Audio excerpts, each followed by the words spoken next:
Aquarian Music Witch, the podcast.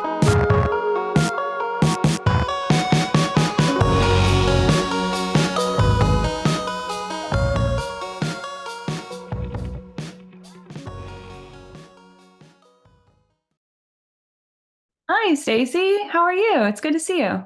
Good. It's good to see you. Are you on the Eastern Yeah, time I'm in zone? Okay. Philadelphia. Where are you? Oh, I'm like a little north of Baltimore. Oh, okay. So we're probably pretty close. Did you feel that earthquake? You know what's weird?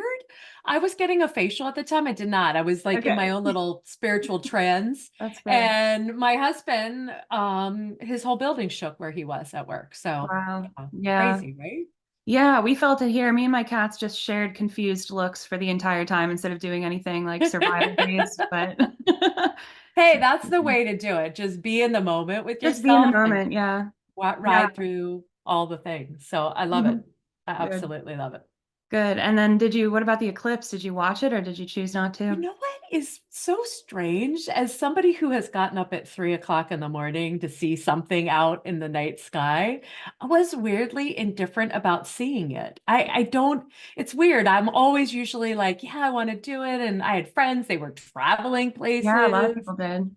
right? And I just was like, I don't know. So I was kind of like, I'm just gonna be in my house and what have you. And then I went outside to see my neighbors because I figured somebody'd be out there. I Hmm. didn't really see anybody doing anything. So I just kind of chilled in the house and didn't watch it. And friends of mine were sending me all sorts of videos and pictures and things of that. I just kind of, just took a moment to be in it energetically. So I don't know if I kind of feel like a little bit of like a little regret now on the other Really? side. I But don't know. I think it was an interesting like energy because I was getting ringing in my ears, which I don't normally get. I was getting a mm, headache and it was giving me like some fatigue. And a lot of people were yeah, describing that. And I think I guess people say it's chaotic energy. So I guess different people got shot with different different things. definitely. It's funny. I was just talking to somebody last night on my dog walk, and she said the Mhm. same thing. She said, my head really hurt. I've been having headaches and ear ringing for like the last like 6, 8 months. Weirdly, it was quiet for me. So to your point about, the energy affecting us all a little bit differently, but I think it is a very much an energy of shaking us all up a bit again. So, letting the dust settle, and there's usually a little bit of like just like earthquakes, right? It's still a little chaotic even afterwards. Yeah, for a few This weeks. week, yeah, this week and maybe even into next week, I'm sure we'll still start to feel it. And with Mercury in retrograde, I'm not usually somebody who gets really sideways when that happens, Mhm. but it feels like, I don't know, there's too many things going on. I know.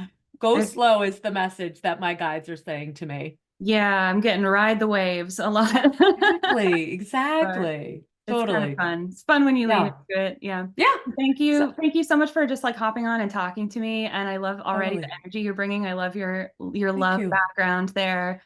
And Everybody thinks I painted. I really want to take credit that I painted this thing, mm, but a couple years ago, I was like, I really need a background, mm, right? That's me. And I tried all these different things, right? Get the right, what have you. And it was all fine. And then I was shopping for something at like one of the home goods stores or what have you. And there's this huge like right graffiti almost looking thing with love up on I couldn't reach it. So I asked one of the salespeople, I was like, I really think that's supposed to come home with me. And he was like, what do you do? I was like, I'm just curious why that called to you. He's like, because I didn't think anybody was going to buy that. And I Yeah, was it's like, ah, healing. yeah. So I love it. thanks. It's like a very healing kind of a thing. Right? Um, Yeah. Beautiful. Yeah. Thank you.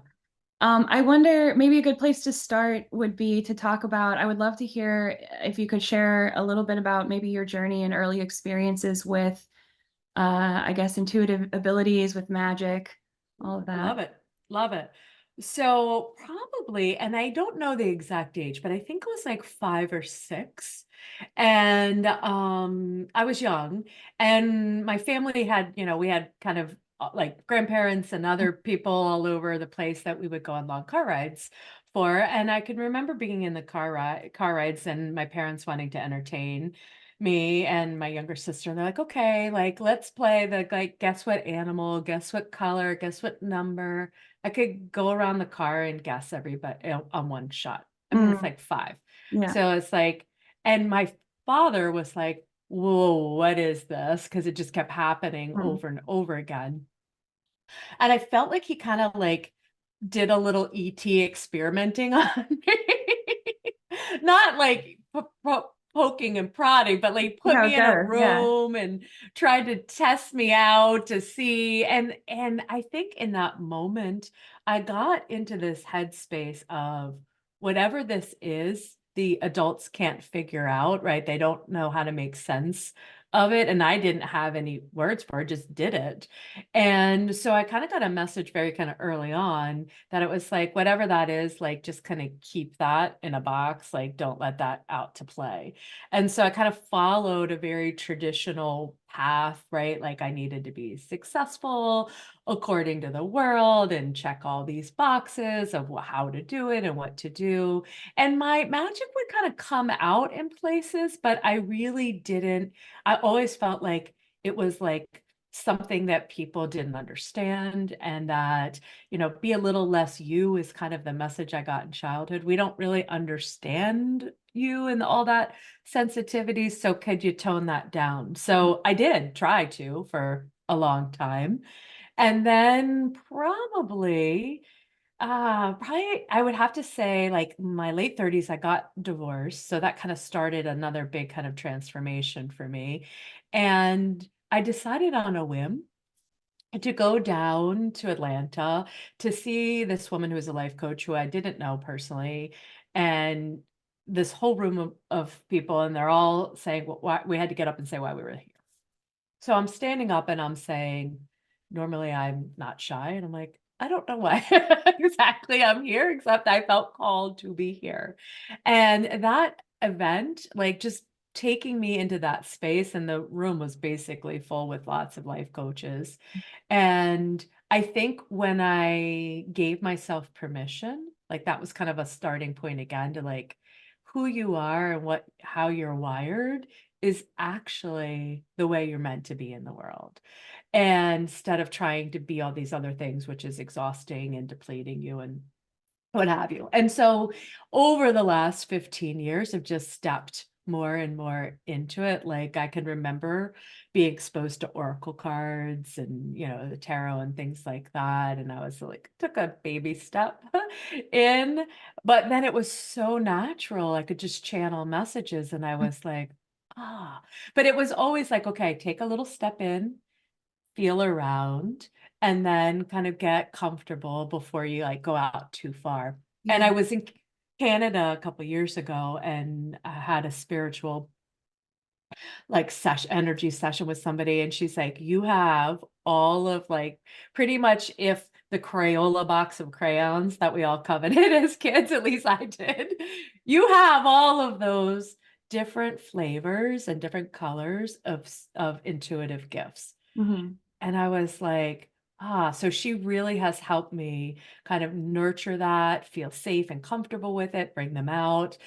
My mediumship kind of came out through her with all of that kind of support, became a Reiki master. It just started to unfold the more I allowed it and the more I surrendered to like my true nature, which again can be really hard when you're running counter, right, to a world that's like, wait a second, we don't understand this, Yeah. or this doesn't have some kind of rational explanation. My life is full of the most magical synchronicities. People go, Mhm. I cannot believe Yeah, that I happened to you. understand. And it's like, when you are open, it's not just me, it's when we're all open, these things happen.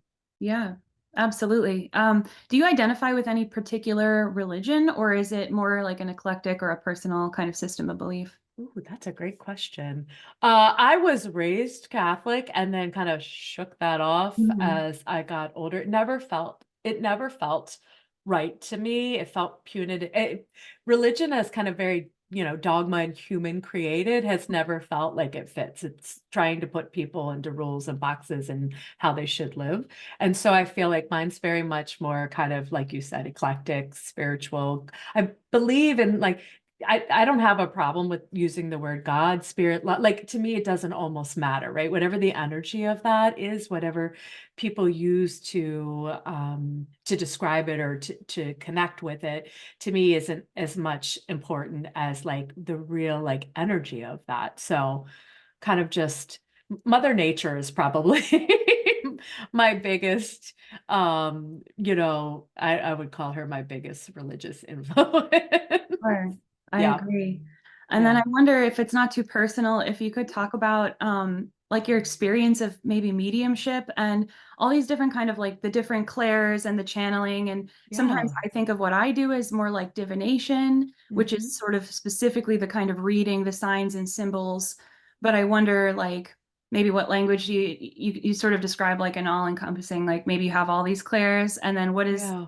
what is it like to kind of interact with spirits if you don't, unless it's like too personal to share, Oh, but no, let's dive in. This is yeah, juicy. I love it. good. So this is how I kind of came to my mediumship, like in my adulthood, is I was practicing my Reiki. I don't know. I think I got attuned 1 and 2 together.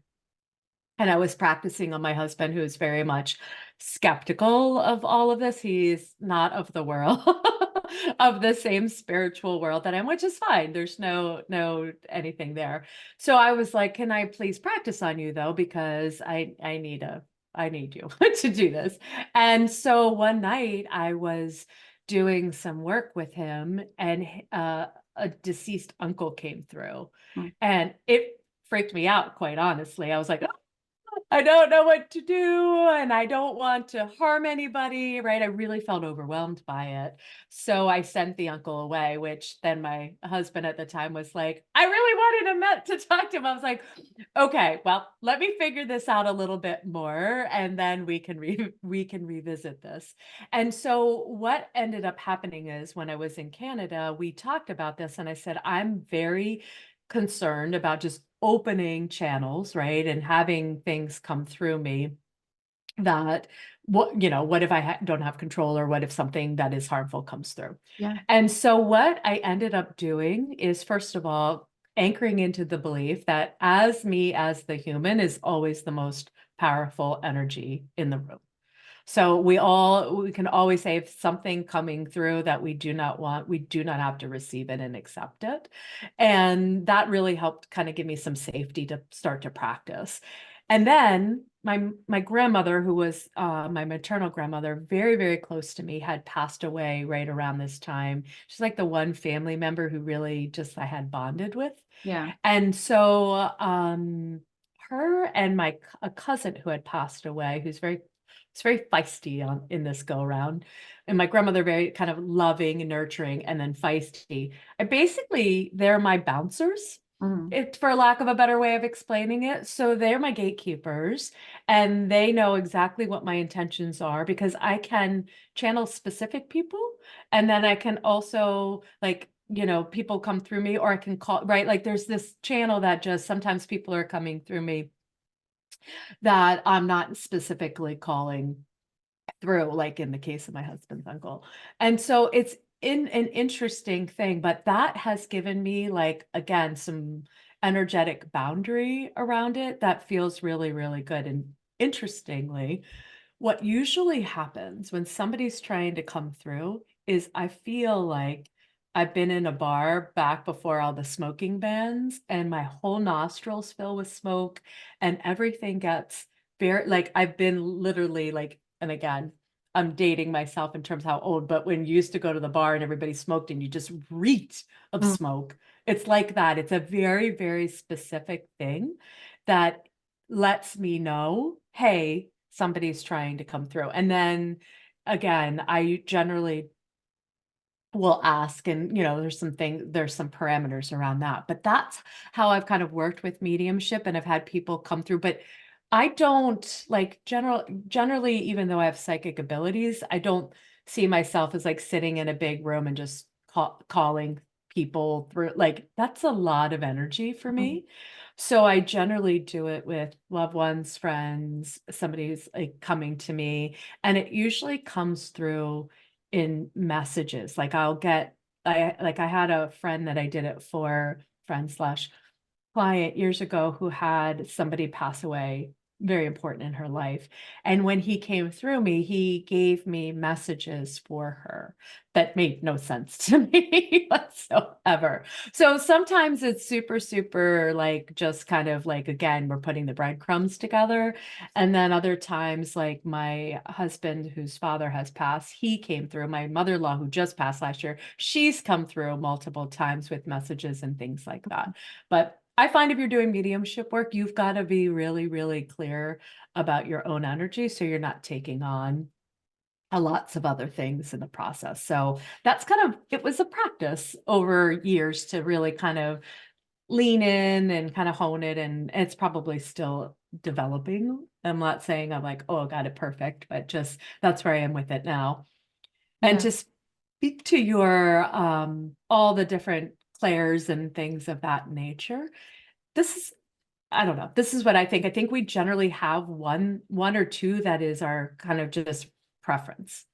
So for me, I just like clairsentience, right? That just that knowing Yeah. happens to me all the time. The day, unfortunately, I hate to even say this, but like on 9/11, I was a school teacher back then, and my class came in, and I said to them, we, I had a little warm up activity, and I said, today's 911, I feel something is not going to be good today. Mm. I didn't know back then, right? Like I would have not gone down that path, but I didn't know in that moment. And obviously I had no idea what was going to come. But this idea of just, I could sense something. And the Yes. kids said to me like the next day, because of course there wasn't school closed. We all came back to school and they were like, remember when you said that yesterday? I was like, yes. And I did not mean to put any what have you, but generally when I get like premonitions like that, it's like pieces of things, like a little bit, but not generally. I don't know. Does anybody see the whole picture? Maybe there are people out there, but I get parts of things sometimes rather than the whole. Or I know something really, really like I just know something's going to happen and it's like it's not coming from my head. It's not like, oh, I want this to happen. It's like, oh no, this is how this is going to play out. Yeah. Yeah, well, even and going back to the first part of what you were saying, I think boundaries are super important, and maybe discernment is another thing to think about. And I Yes. wonder, do you think that everybody can potentially have kind of access to those same intuitive abilities if they are willing to practice it? And are there ways that you get your clients to maybe start to recognize them for themselves and then maybe have like begin to build that habit of having boundaries too around it? Absolutely.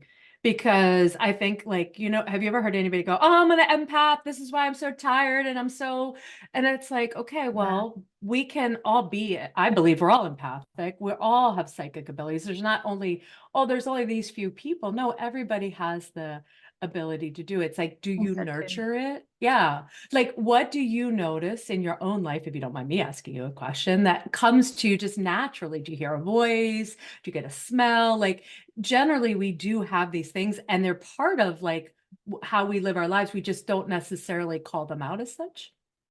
Absolutely. Yeah, I get Yeah. it. I get it through music a lot, but I think you're right. I think Mm, the clairs are kind of like a milkshake of ones that you can get. And you do have totally. like some that kind of come to the forefront as a flavor, but it Yeah. can kind of appear all the time when you're paying attention.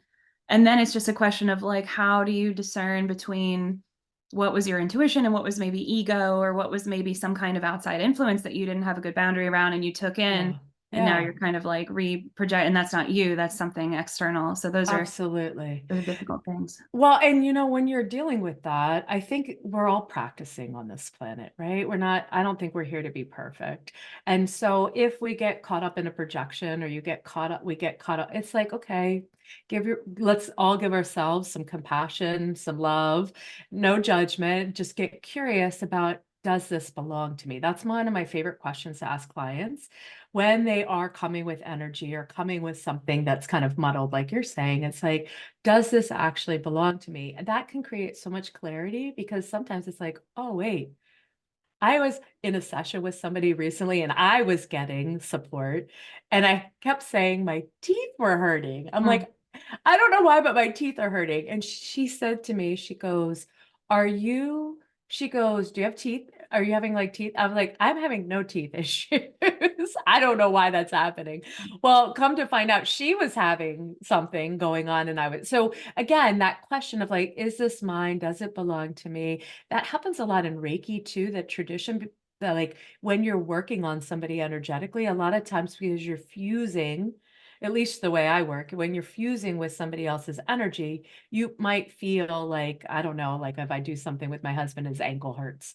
It's Mhm. like my ankle starts hurting. And I always say, thank you for showing that to me.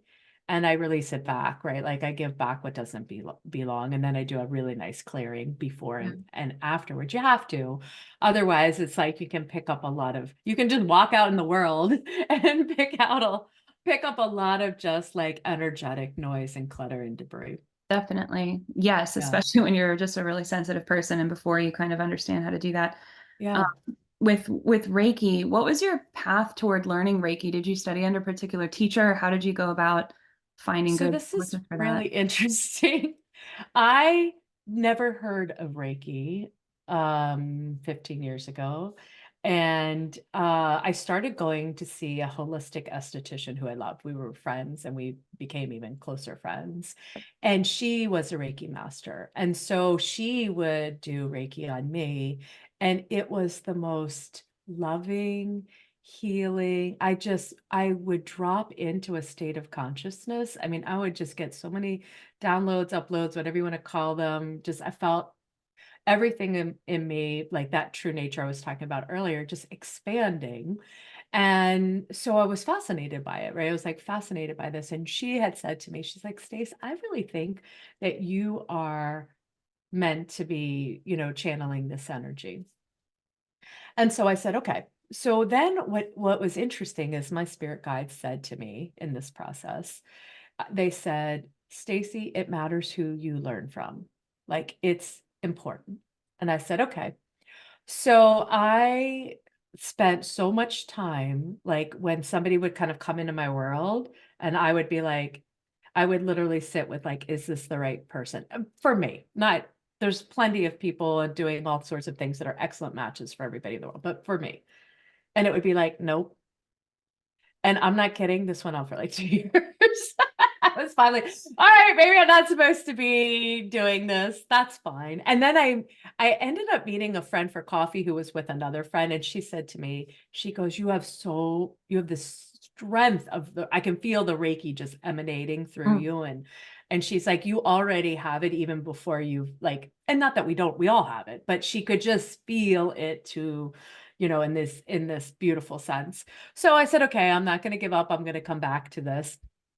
And what ended up happening, and I can't remember exactly, but some woman came into my purview and I was like, oh my gosh, this is like 5 a.m, 6 a.m. I'm like, this is my person that I'm supposed to train Sure. with. Yeah. And so anyway, I sent her a note and said, hey, I think you don't know me. I am a complete stranger. However, I think we are supposed to be doing this together. She emailed me back almost immediately and said, I don't even really do this anymore, but I feel what you're saying is true. So let's do this. So I studied with her. I did a lot of my own reading, but I also of because there's some that are very traditionalist. I am, as probably you can tell, I'm not a traditionalist. It's got to come through me and feel right and in alignment with me. And it might be a little bit different. So she allowed me to have kind of that creative license with being in respect, obviously, of all of it coming through in the way all of the training and attunements went. And it was interesting because right after that, both times I was attuned, I got really, really sick afterwards. Mm. It's like a major purging. Yeah. Um, and I don't, again, nobody comes to me. I don't have a table or anything like that, but I weave it through all my work with clients. So a lot of my clients, again, we're having all sorts of physical things going on with our bodies. And the fact that you can offer this beautiful long distance healing for people. I have supported so many friends and clients going through really, really difficult times with this energy. And just, I think it almost is like, again, it's like whatever energy we want, we have so much power. We all, like you're saying, we have so much power that I think it's like we went to school and we learned how to read and write and whatever else we did. I believe what is coming of age now, and I created this school like a couple of years ago. I called it the School of Intuitive Magic because I'm like, these are all the things we didn't learn, right? How to harness, how to feel safe, how to really clear and have boundaries and do this work in ways that I think is really healing for us as individuals. And that's how we offer so much healing out to the planet, by doing what we feel is called and true for us. Beautiful. So School of Enlightenment, and you also have a podcast, is that correct? I do have a podcast. Yeah. We didn't jam on my podcast. It's called Everyday Enchantment. And it's like a mix. It's like a little bit of having a life coach in your pocket, delicious conversations and stories. My big focus is helping people take leaps of faith. Right. And that could be the tiniest the tiniest thing, but you are going to tap into your intuitive intelligence in order to really know, well, when's the right time? And is this exactly, maybe I'm supposed to hang out here and rest for a bit, even though I think I should be doing X, Y, and Z. And I think it's so empowering to listen to other people share their stories and how they're kind of messy, nonlinear, and you Absolutely. name it, right? So you get your own inspiration to be like, if that person can do this, then whatever is meant for me, whatever path that is, and then I feel more empowered to be able to do that for myself. That's kind of the heart of my messages. It's like, we're not messing it up. We're just practicing. And if it doesn't, we go down that path and don't really enjoy that, then come back, because it can be a lot more fun and a lot more easeful. We've kind of gotten in the spiritual pattern of everything having to be hard and difficult, which, hey, I've done hard and difficult. And now I feel like we're really breaking through some of these new energies. They're like, let it be easier, let it be lighter, have more fun and inspiration as guides for growth and evolution, rather than feeling like you have to have 20 dark nights of the soul. Aquarian Music Witch, the podcast, is made possible by listeners like you. To support this project, you can contribute directly through our Ko-fi page at ko-fi.com/aquarianmusicwitch, or consider subscribing to our Supercast page. With the AMW Supercast Content Access Pass, you'll gain access to a vault of exclusive content and other cosmic perks starting at just $5 a month. Now, back to the show.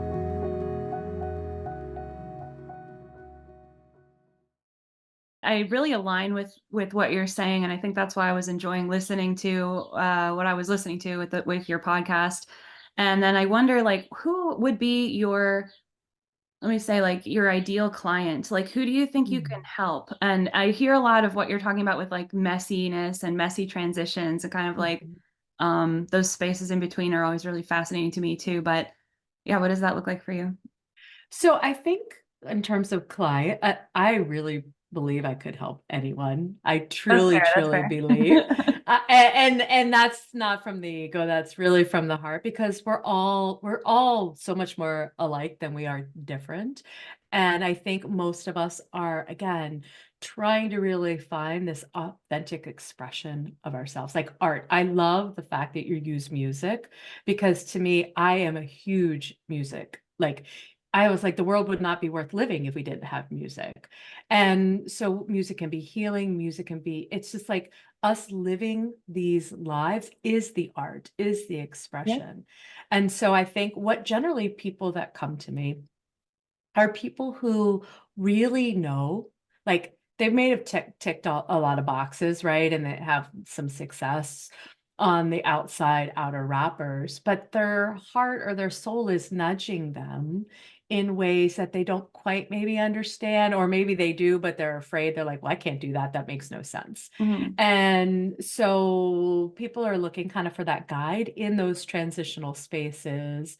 And sometimes it's at the very beginning where they have no idea. So we're just kind of getting really curious. It's like, okay, let's just hold space for that. And sometimes they're further along. They're like, oh, I have the idea, the dream, I have the vision. And what's blocking me is I'm afraid. I'm afraid what other people are going to think. I'm afraid I'm not going to make any money, all the fears that we all experience on the planet. So to me, it's like the one thing I will say is a client that is not a good fit for me is somebody who really just doesn't want to change, right? Isn't open and receptive to, I don't know, whatever is going to be. I don't know the answer. A good coach never knows the answer. The person that knows is you. You know exactly the best next step for you. I'm just helping you access that. I'm not telling you, teaching you. Of course, you get all the guides, my guides, your guides, all this intuitive magic. But I think part of what I get to do is model that for people so that they feel comfortable using it in their own lives, whatever way. I'll take my husband, for example. He is so, in the 13 years we've been together, he does things that 13 years ago I would never have believed possible, but in his own way, different than me, but giving him each other permission to really be able to say, you know what? Oh yeah, I saw that eagle on the side of the road, and I absolutely felt like my mother was coming through and letting me know she was okay on the other side, or whatever the case may be. Sure. I wonder, because you said 13 years and you're talking about 15 years ago, you kind of started on this path. Is that something where you moved into, maybe that's too personal a question. Please don't No, answer. go ahead. Ask me. You can ask me anything. All right, I'm serious. Okay. Thank you. Is that something where you moved into maybe alignment with yourself better, and that was something that brought in that relationship, just based on the timeline, I wonder? Well, what's interesting to me? So I got divorced. I was afraid to get divorced. I had my first husband, we were married we were together 20 years, and we were married 13 of those. I met him when I was really young, 16. So I had a really hard time leaving because I couldn't imagine, I really couldn't imagine just being alone, and I was going to end up alone, right? Every fear of whatever. I was going to fall on the bathroom floor and nobody find me for 3 weeks. I mean, just like crazy big fear. And when I stepped out of that, which I got a message on my 35th birthday, which is 15 years ago, that said, Stace, this is not your life. You are not meant to stay and hang out here. You need, and you have it within you, to be brave enough to step out of this chapter of your life. And when I did, and I kind of came out on the other side, I went through a whole period of do I even believe in love? I mean, I was in that, I'm not sure, or people just getting together for transactional purposes. What do I actually want? And it wasn't so much, to me, it was I knew I wrote my friend and I one night, we were just having fun, and we're like, let's write what we really want. And I wrote this paragraph of I want someone who, when I look across the room and this person looks at me, our eyes lock like we're the only ones in the room. There's right? We have this, there's something very intimate and very just between us, kind of so it wasn't I need somebody this height and that, no, it wasn't. I didn't care about any of that. I really just was this is the energy of the person. I wrote that and I put it in a drawer, somewhere, and just it just kind of let it disappear. And interestingly enough, when I met my second husband, when I met him originally, I was still married, and it wasn't I wasn't even, I was in my own experience of that. But when I got separated and going through my divorce, because when we had met, sorry, God, I can't get my numbers straight today. Something, the universe, the voice, whatever that clairaudience is, was pay attention to this man. Mm. And I was I kept getting this message, you're supposed to be with this person. The second one, you're supposed to be with him. You're supposed to be with him. You're supposed to be with him. And everything was he had a girlfriend, he had a this. It was really? And I literally, it was trust that this is true, even though you have no evidence that this is true. And I had been dating somebody else, and there was a moment where that kind of imploded. And I remember thinking, I've fallen in love with falling in love again. It wasn't with that person, but I was I'm ready. My heart and my soul and my human needed to walk through a lot more so that I would be ready to meet him. 2 years later, like if I had just come right out of my divorce, probably that relationship would never have worked out. So the divine timing. And it was interesting because we went out on a bike ride and I said to him, the universe told me we're supposed to be together. You're giving away your cards there. Totally. I was like, but you know what I decided? And this is to your point of like this 15 years ago. I wasn't going to let, I was going to be more, I was going to lean into vulnerability. I was going to be more of who I would be if I wasn't afraid. Like, who would you be if you weren't afraid? What would you say? What would you do? What would you think? How would you live your life? If this was your last day and you wanted, like, what do you really, truly soul crave? And I was like, I gotta know. Is this the guy? And so I said to him, look, we need to kiss so that, and if there's no sparks, then we're just friends and we let it go, right? And then it what have you. But that is probably some of the most brave. I mean, I've done a lot of brave things, but that felt so naked and afraid in that moment. To just be so vulnerable, because he could have said absolutely not and rejected me, right? And that's one of our most greatest fears on this planet, is being rejected. And so anyway, I always say, well, that kiss obviously turned out pretty well. That's such a cute story, though. Right? Good for you. So yeah, so you're right. Everything transpired, and being with him was like the start of a lot of other things. Like I hadn't gone to life coaching school yet, but it was like there was so much love. There was like almost like that needed to be the foundation before I did some of this other work that I ended up doing on myself and in my life and my career. But just it was like he was first, and getting into that beautiful space with him. And then that allowed me, it felt so much braver, actually. Not that he gave it to me, but it was almost like just we heal in relationship. I just felt like I could be myself in ways that I had never felt from my first marriage and my childhood. And it was liberating. Yeah, well, that kind of comfort and like space to, I don't know if you're specifically talking about like femininity, but I think about like being able to kind of relax into your femininity in a relationship like that, or like, and it allows you to kind of just like do that thing of magnetizing and drawing in what you need, all the better. And that's such a cute story. Right? It's really comforting because I'm 32, I'm in my 30s, and this is a very scary decade. There's a lot of fear around what does the future hold? Will I be alone? Is it too late for love? Is it, am I like not nubile enough to be really in one of those cute Romeo and Juliet stories ever again or something? But like, it's really nice to hear you talk about that story. Yeah. And he's a bunch older than me. So I was 37 at the time. He was almost 50. Okay. And this is his great love affair is with me. It started at 50. Here's what I will say, and this is if I die tomorrow, this is one of my core messages that I'm here to say, it's never too late. Right? It's never too late. You're not going to miss it. I always say it's kind of like surfing, although I'm not a surfer. The waves, they keep coming.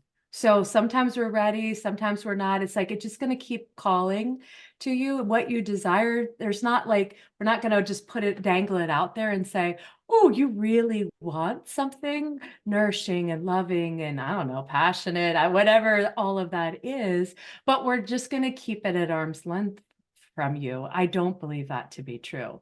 I do believe sometimes the timing isn't exactly the way we'd imagine it to be.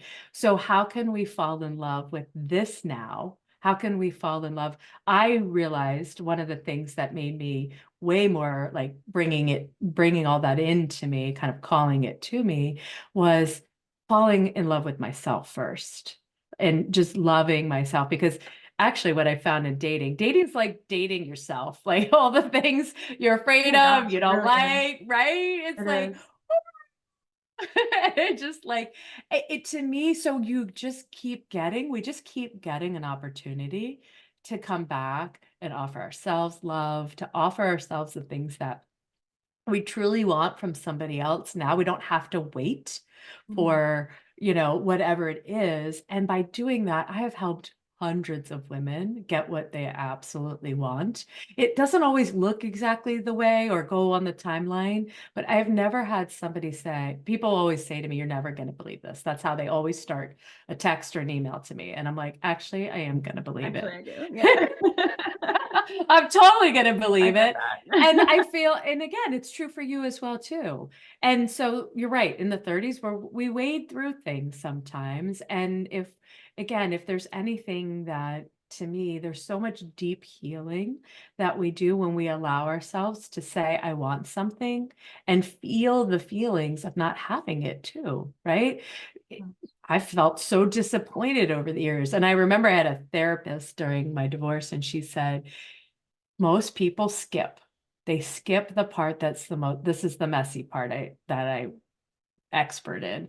They don't love that place because it's so uncomfortable to feel loneliness, to feel an ache in your heart, to wish you had something somebody else has. But she said to me, Stacey, the more you lean in and feel it, it will not break you. There is nothing you cannot feel and allow to, move through you. She's like, you will be a better version of yourself. I don't even know if I agree with versions of ourselves anymore, but back then I did. And she's like, you will be a better version of yourself if you allow yourself to go through that process. Not so much fun. And yet it also doesn't have to be this long drawn out process that I think a lot of us tend to make it because we think that's what we need to do in order to get what we really want. Yeah, that's super powerful. I think that also, to me, that's also kind of another aspect of the feminine. It's like being willing to sit in spaces that are uncomfortable, that are painful, being willing to sit on these kind of like spaces right at the edge of death or right at the edge of birth or whatever, these things that like you can't even put into words.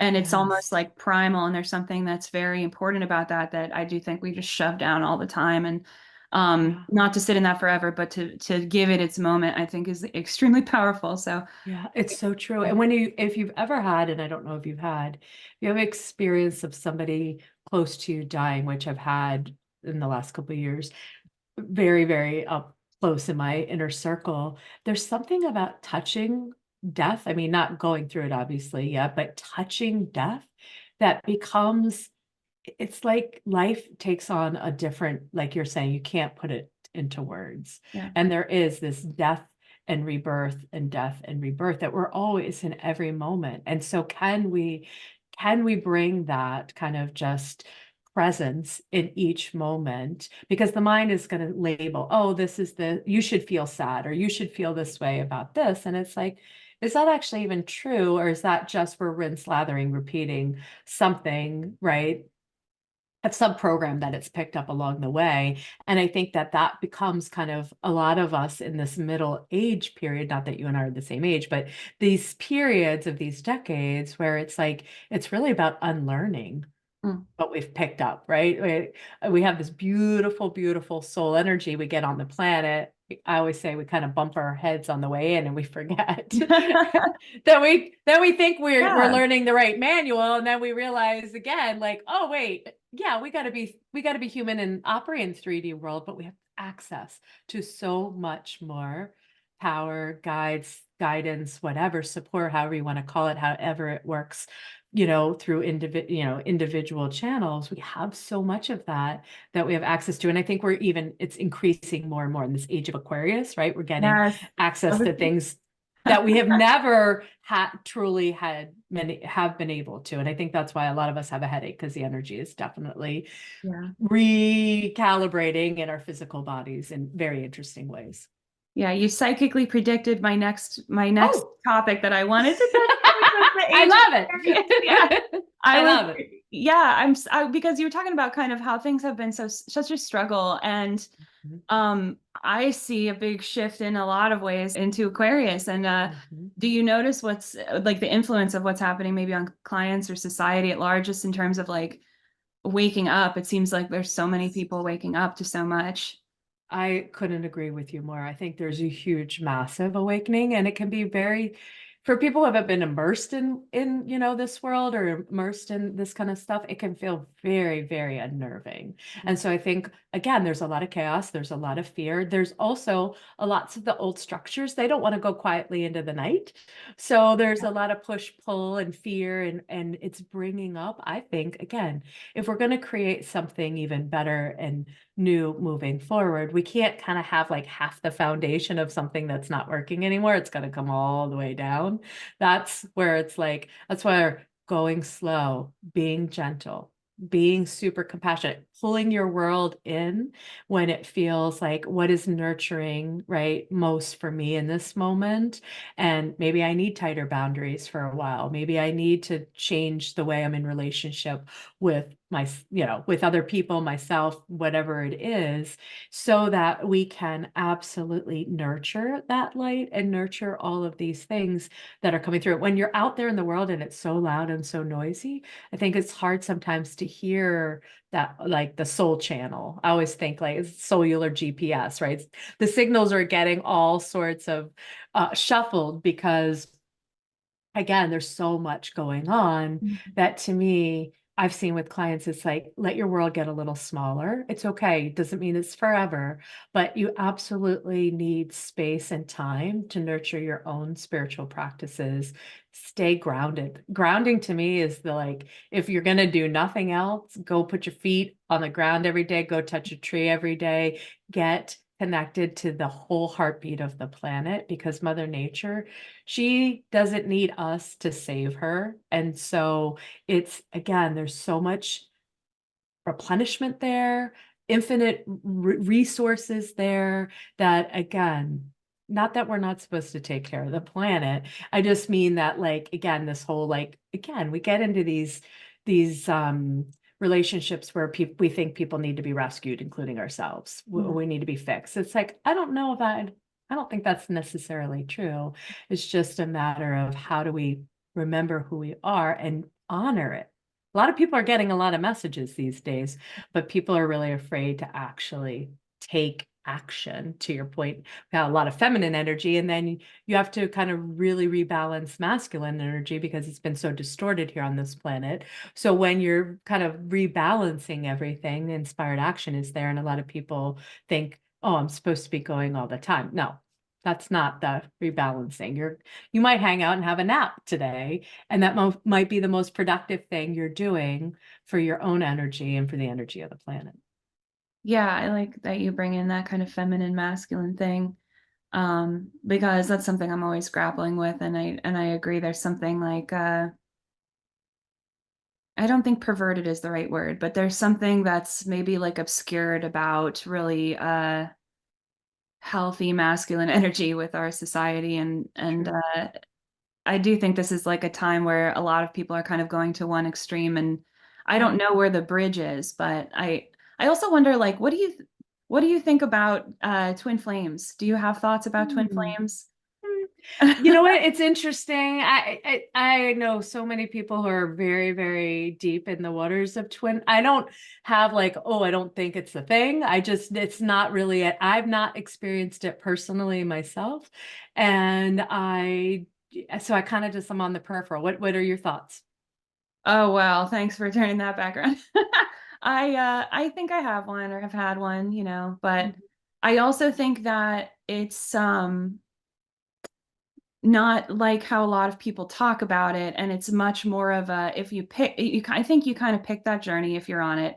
And I think that the lesson of it is that it is about you learning how to love yourself and sustain yourself, because you're basically just having a relationship with a mirror of yourself. And I think that also kind of comes back to that thing of what you're talking about with the earth, and how, obviously we do what we can do to keep it safe or to reverse some of the effects of what we've done. But really, at the end of the day, it's kind of more in a way about us figuring out how to be healthier in ourselves, rather than trying to go out and save something external. It's really much more about, like, maybe not even saving ourselves, but like, and not fixing ourselves, but loving ourselves. And that then becomes kind of reflected in the mirror of what's going on. So I think that it's a very specific, the reason I kind of believe in twin flames and think that, because I know that journey, like from my own personal experience.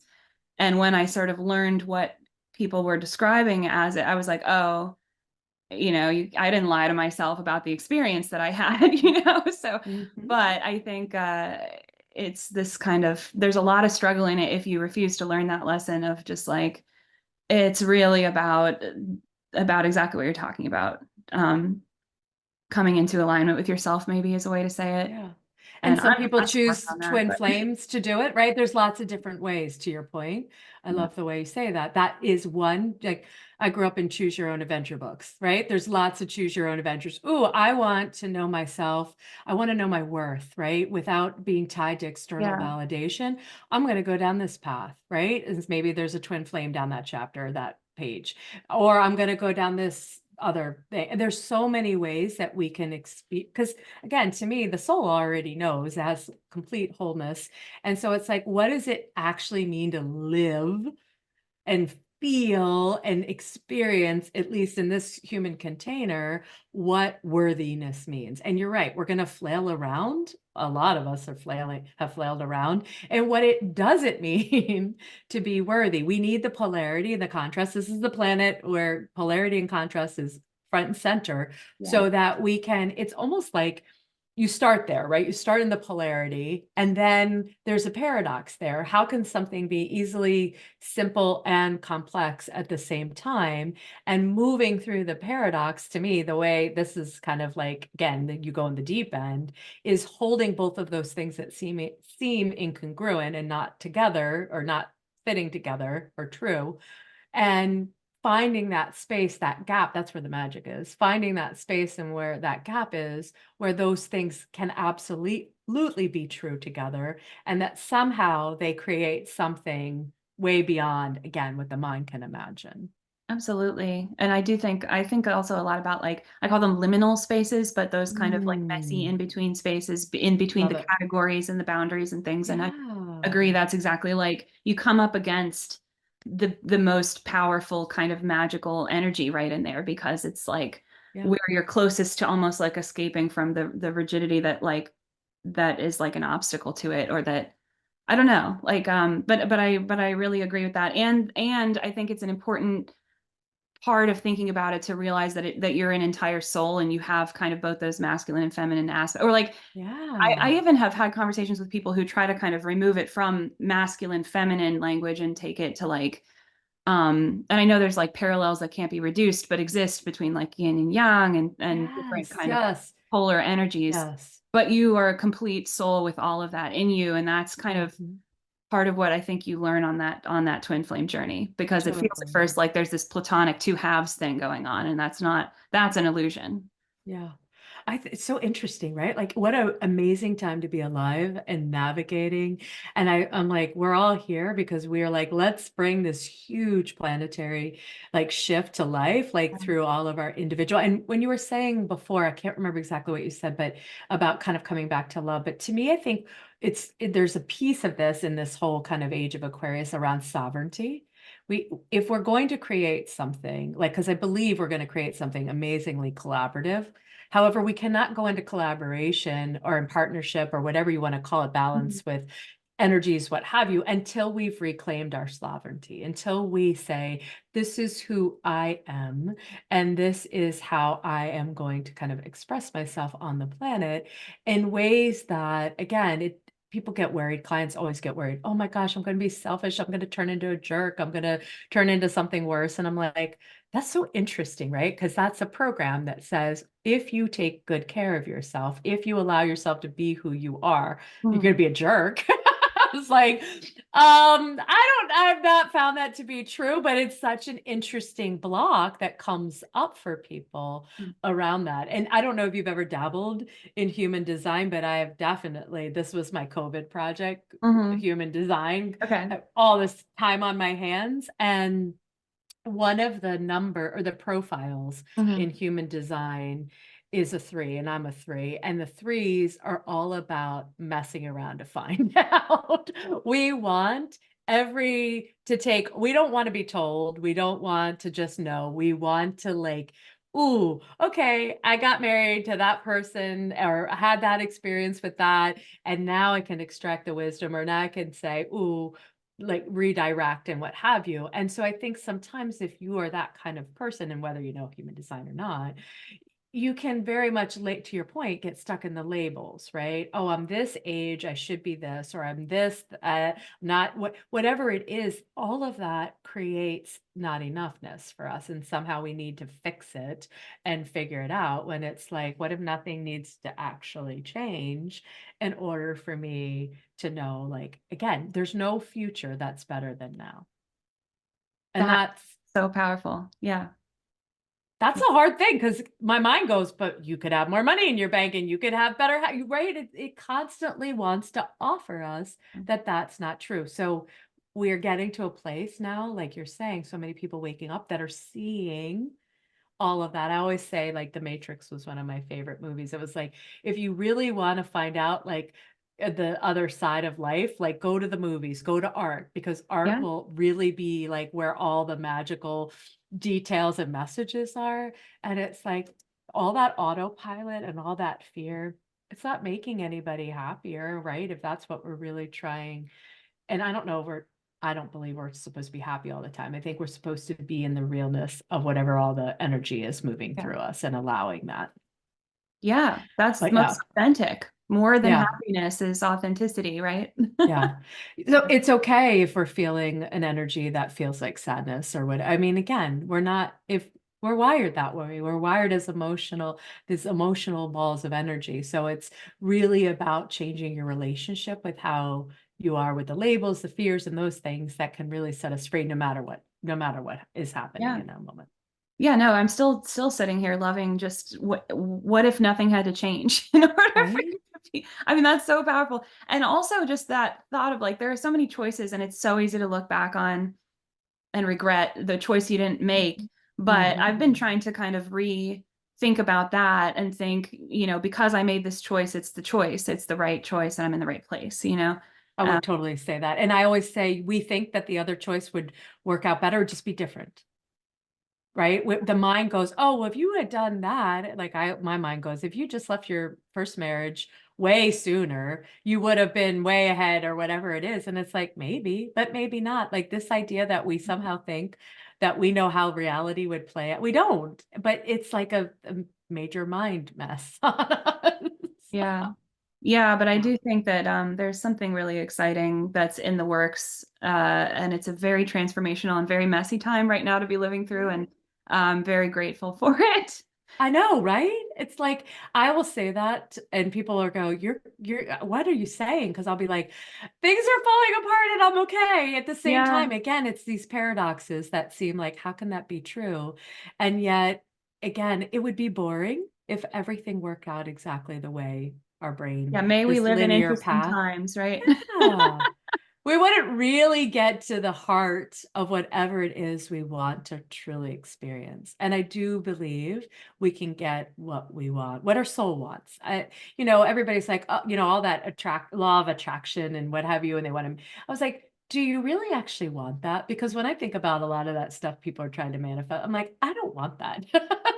So, well, you have to really be honest with yourself about, what, maybe you want whatever, this kind of small, quiet space for you to do your art, and you don't want 20 gazillion people, screaming in your ear for you and what have you, or, and you can be super, super abundant and fabulous in that space. But that's that place where I think the more we're willing to bring that authenticity, like you said, into our own, like, reflections, and go, what is this that I want? And allow it to change and move and flow through, however, again, all those energies are that we don't have control over. I think the more fun we're going to have. I think you're right. Ride in the wave, right? Riding the wave. It almost feels like I need to take some surf lessons. I use that metaphor all the time. And I love the water, but I am, like, scared to death to crash, have a wave crash over my head and pull me under. So there you go. It's pretty powerful, isn't it? But there's something about, Ooh. this is a small, I know we're coming up on the end of the hour here, but I think about like a lot of different things, like behaving in an energetic way that's kind of similar. And I think about water as one of those things. And then I think about music as one of those things. Like there's interesting parallels, Mm, but yeah, it can be very powerful. But it's yeah, interesting to kind of like just let yourself bob when you can yeah. and see what happens. See where And for the most part, we can bob. We think we have to like grasp, or we have yeah. to like, we have to swim and paddle. And it's like just let the letting go and the surrender and the receiving what is meant for us, because the capacity for us to receive, if we don't believe, like if there's a part of us that's like, oh, I'm never going to get what I want, it's going to be really hard.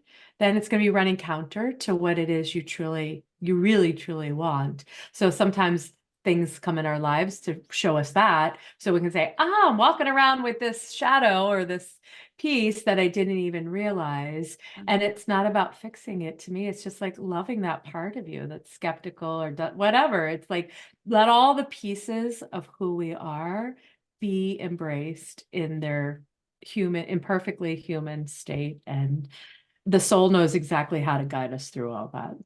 Yeah. I think so. Well, thank you so much, Stacey, for just Oh, for talking to me today and for your beautiful energy. And thank you.